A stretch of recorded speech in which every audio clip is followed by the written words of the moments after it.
Okay. Hi guys. My name's Ansley. I have an activities assistant position at Roots House, which is an assisted living facility. I work in Massachusetts when I'm at school. And basically, I lead either the assisted living facility or the memory care unit, depending on which floor I'm on. I just lead them in different activities and make sure everybody stays engaged and nobody wanders off, basically. This sounds rewarding. Sometimes. Um, my name is Emily. I am, as we know, in the pre or not pre, the occupational therapy program here.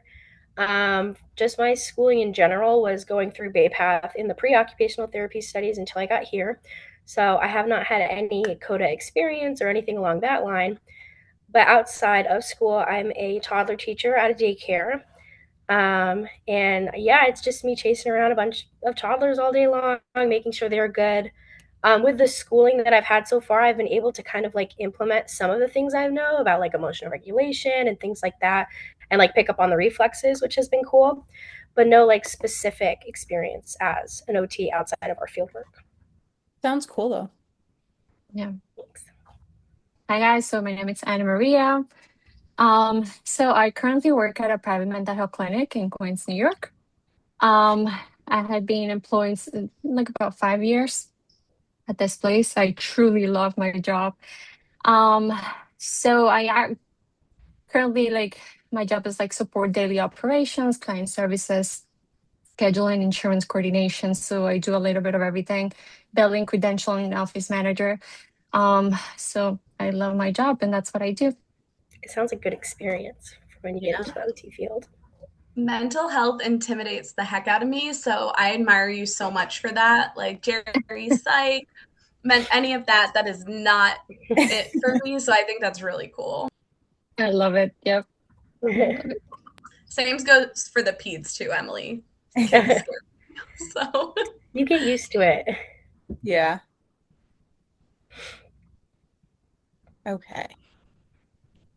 Claire, do you want to introduce yourself? yeah. So I'm Claire. I've been a CODA since like May of 2021.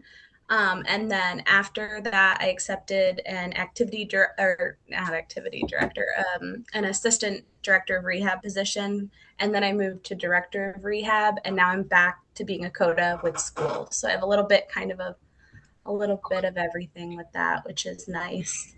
Um, Austin, you want to go and then we can always like get into the schooling and everything after. So I'm Austin. Hi, guys. Hi. I've been a coda for about 5 years. I became a coda during COVID. And I've primarily worked in geriatrics and skilled nursing facilities. I've done some home care for geriatrics as well, because that's just the population I like. Um, and yeah, that's kind of what I'm doing. That's what I'm doing now, in addition to being at BayPath. Nice. It must have been Before so tough jumping starting in COVID. Yeah, I was just going to ask about that. How did that look jumping in COVID versus this schooling? I mean, it wasn't as crazy as you might think.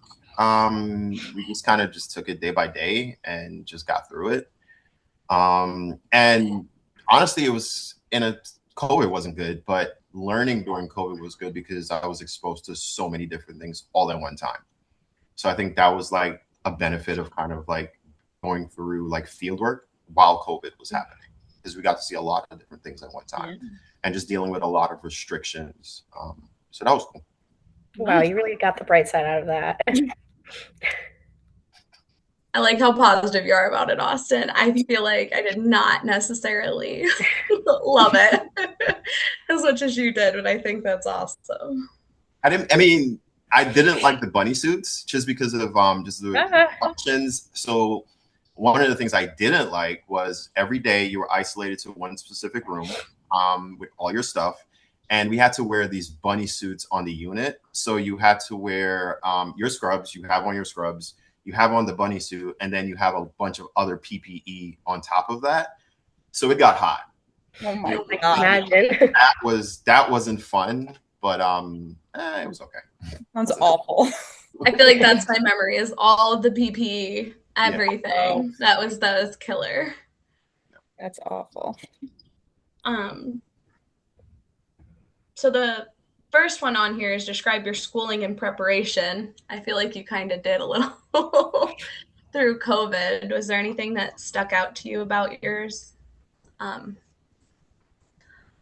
I mean, schooling for me to become a coder was actually like very straightforward. It was the path that I guess 100% of coders take. You go to OTA school, you go through that program, field work, and then that's pretty much it. For me, specifically, it was like a very big change because my background isn't in healthcare. I'm an English major. Like my bachelor's is in English literature. And then I worked in human resources for about 10 years before I even jumped into this. So it was like a complete like 360 for me. So my first time encountering like anatomy and physiology and all the science courses that I had to take, that was stress. That was the most stress. Going through like OTA school, but everything else was like, especially because I love OT, everything else was like, okay, I can do this. I'm happy with this. That But and you had a lot of experience with people at least. yeah.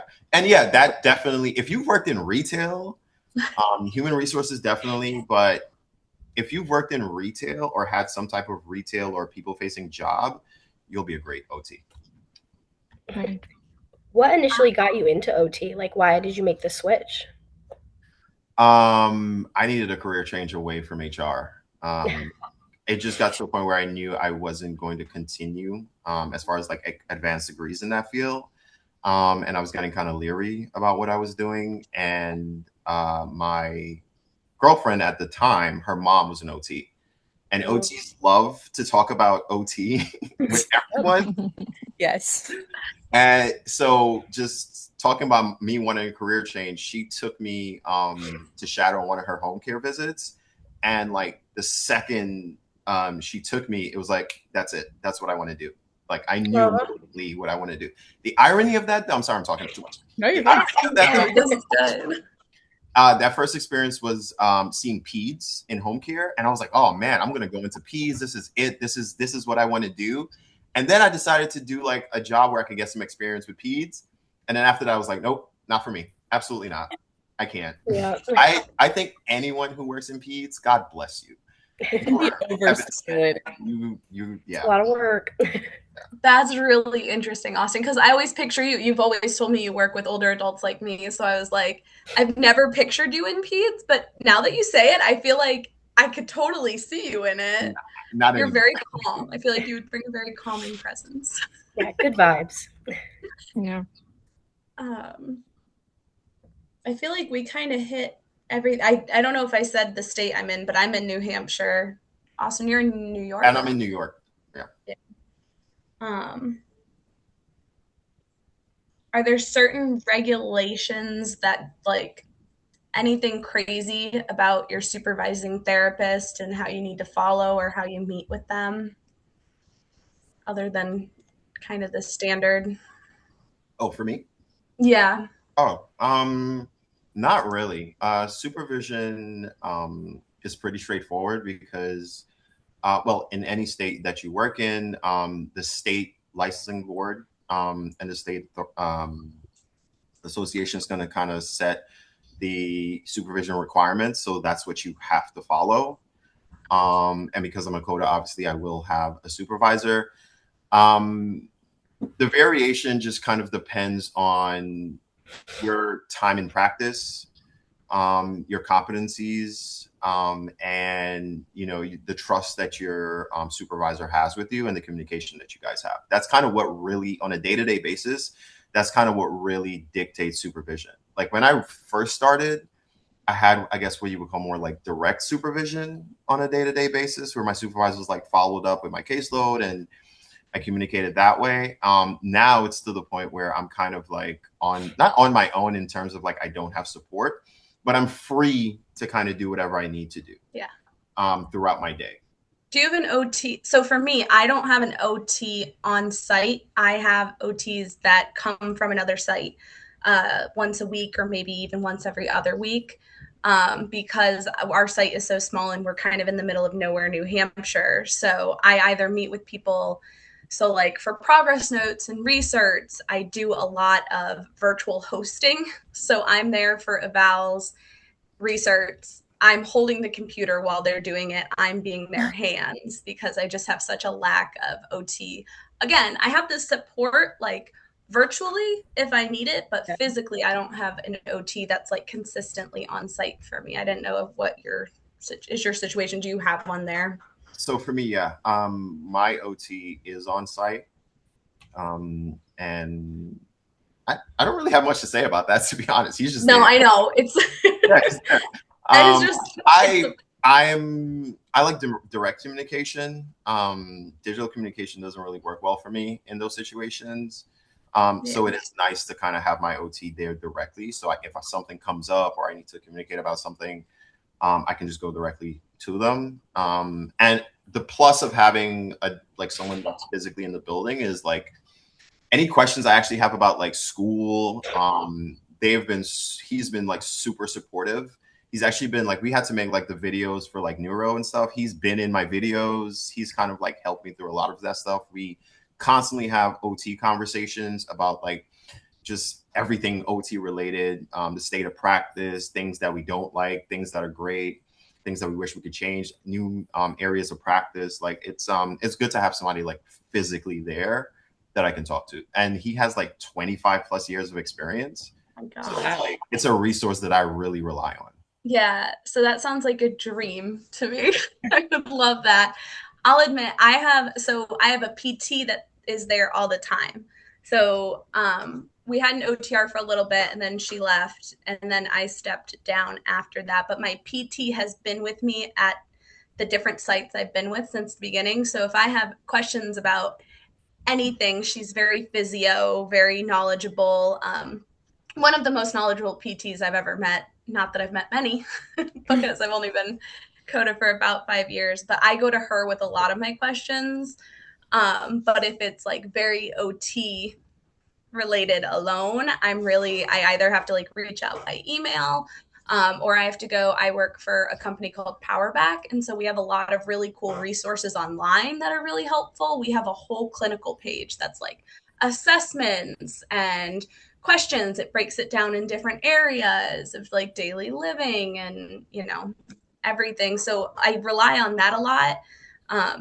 But that sounds really awesome having someone to like constantly talk to. And then of course, like if it's about goals or how people are doing, I reach out to the OT that's doing the research and the evals and everything. But it's always either like email or can I get a quick like chat with you to talk about this? It's not like yeah, that sounds really cool, Austin. And also for my facility, for the research, and a lot of this is just based on because of like experience and time. So for the research, I do the research, but my OT is the one who double checks and then signs off on it. I'm not sure how common that is in other facilities, but in this specific facility, that's common that I would do the research and then they would double check and then sign off on it. And then if they have questions or if there's something that doesn't make sense in my research, they'll kind of ask me about it and we'll check it out together. So that's the same here a lot of times. And I can kind of say, hey, I think like this is a goal I had in mind, or I can say, hey, like Yeah. this is what I'm seeing, like, and they do sign off, they read through, they're checking, but we do progress notes, research, but the OT is the one always signing off. Yeah. Something that I didn't know other states had, because New Hampshire, this is where I've always practiced. My OT doesn't have to sign off on my daily notes. I don't know if yours does or not, but my PTAs get signed off by PTs on their daily notes. So it's just interesting. I don't know what state everyone's going to end up practicing in, but that's just something that I think I is. shadowed at a TBI clinic and everything had to get signed off by the OTR. Yeah, Even so like interesting. daily notes, everything. Yeah, which is I kind of like that better, to be Yeah. honest.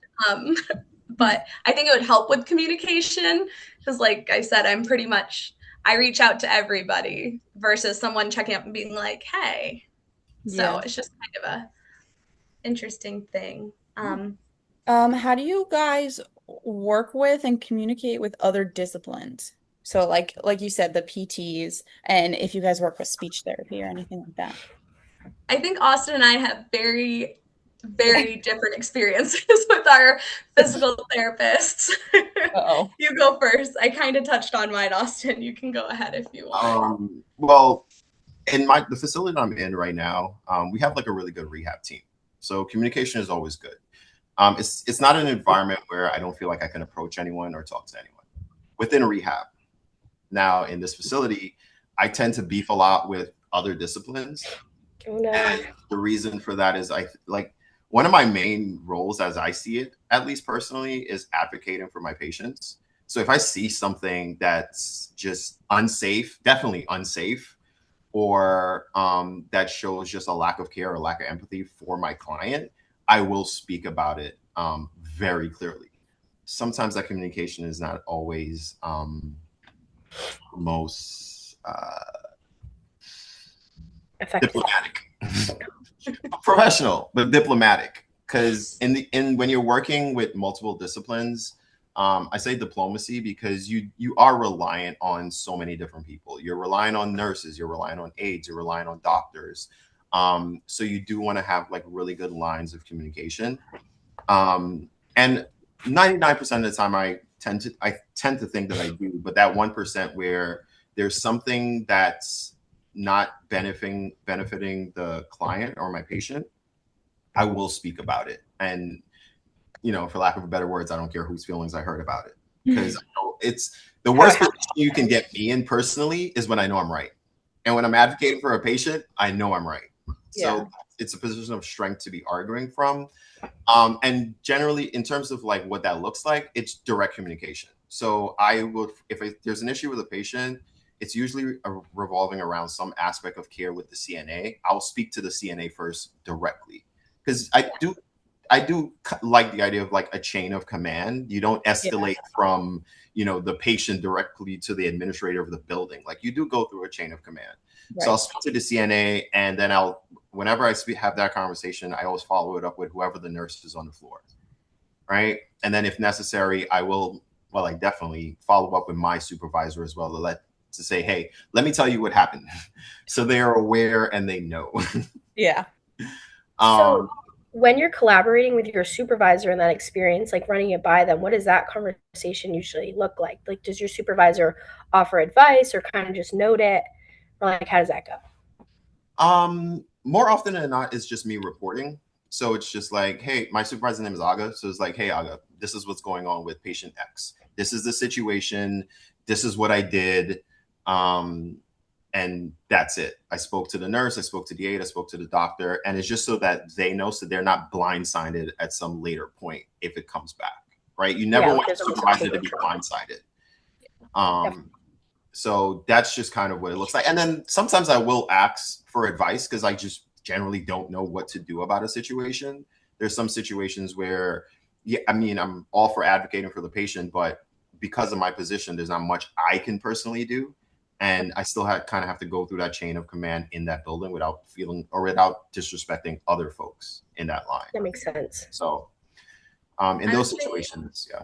One of the biggest things you said, though, that like has been passed on to me from other therapists is if you're doing it for the patient and like putting the patient first, you'll always be in the right. Like as long as you do that, you can never be wrong. And even if you and nursing or administration or some other area is up in arms about it, you will always have that you did like right by your patient, even if it doesn't pan out, even if what you know would work doesn't pan out, at least you did right by like advocating. And that's helped. So when I was in DOR, my physical therapist and nursing really butt heads at my facility a lot. I would say my PT is always thinking patient first, and nursing is too. It's just they're looking at it from two different points, and that I feel like can be kind of common within like therapy nursing realm. Sometimes we're looking at it from, we want this patient to get better and make gains, and we might be pushing them a little, but it's for their benefit. And nursing is always kind of, not always, but I think tends to have a care mindset, like, oh, this patient is so sore, they're so tired today, they really don't need therapy.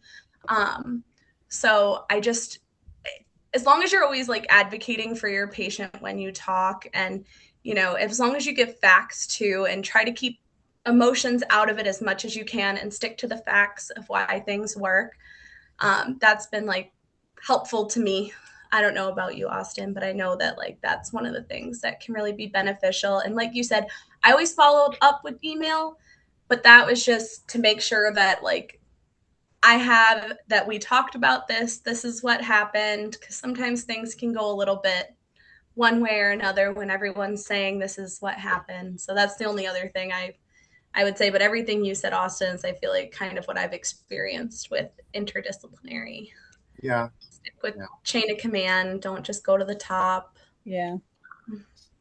Yeah. There Sounds was like a good thumb.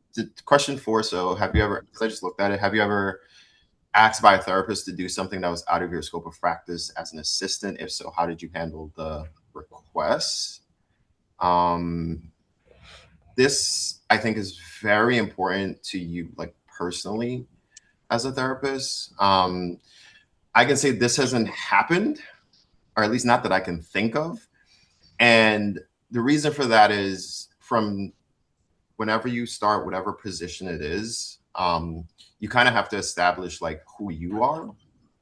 And no has to be like, you have to be comfortable saying no, right? I think for a lot of folks, saying no is not something that they're comfortable with. And especially if you're new in a position, and you really wanted that job, but someone asks you to do something that you're not comfortable with, you really have to be comfortable saying no in those situations. And I think that's the easiest way to kind of avoid those situations. There are things that I see others are asked, but the same things are not asked of me because I've established that. Because the second you come to me telling me some craziness, I'm just going to look at you and say no and walk away. And like I said, the strongest armor you can have in practice is being right about something that's like ethical or something that's safe. That's the strongest armor you can have. Yeah. So that's why that popped out to me. Claire, I don't know. I don't think I've ever been asked by a therapist to do something out of my scope of practice, but I have by like nursing or administration. And that's when I have to say, because we don't have an OT on site, and a lot of times we have to wait for things. A lot of times they're like, can you please go do this or assess this? And sometimes I can because it's within my scope. Sometimes it's not. And so I have to either like tell them and just address it with them, or now that I'm not DOR, sometimes I just let my DOR know and say, hey, this was asked of me. I don't think I can do this. Or sometimes just like saying no. I think saying I don't know how is also a really good tool if you're asked. I mean, it's okay to not know stuff. You're not gonna, I don't know anything. Like, I feel like there's so much to learn within the world of like OT and in general. It's okay to say that you don't know something. And I think that also can really help in those situations. I think we should answer the last 3 questions. Yes. Yeah. What's your best piece of advice for working with and supervising assistants and developing good rapport as a new grad OT? I, as a DOR, had a new grad OT that joined our facility. And that's when I learned some of the things that aren't good. I'll go really quick, but like, don't act like you know it all, because you're not going to know it all. And that can be kind of hard, as I was a coded DOR and she was an OT. So it was a little bit of a weird situation there, but it's okay to not know everything. Like, I think always ask is a really good thing to do. Supervising assistants, and assistants are like, as we got good knowledge. So if an assistant is telling you and not an OTR, like, listen to them, take their advice, because they do have some pretty good knowledge. A lot of them have been working probably longer than some of the OTs, and they're going to know their stuff. Austin? Yeah, same.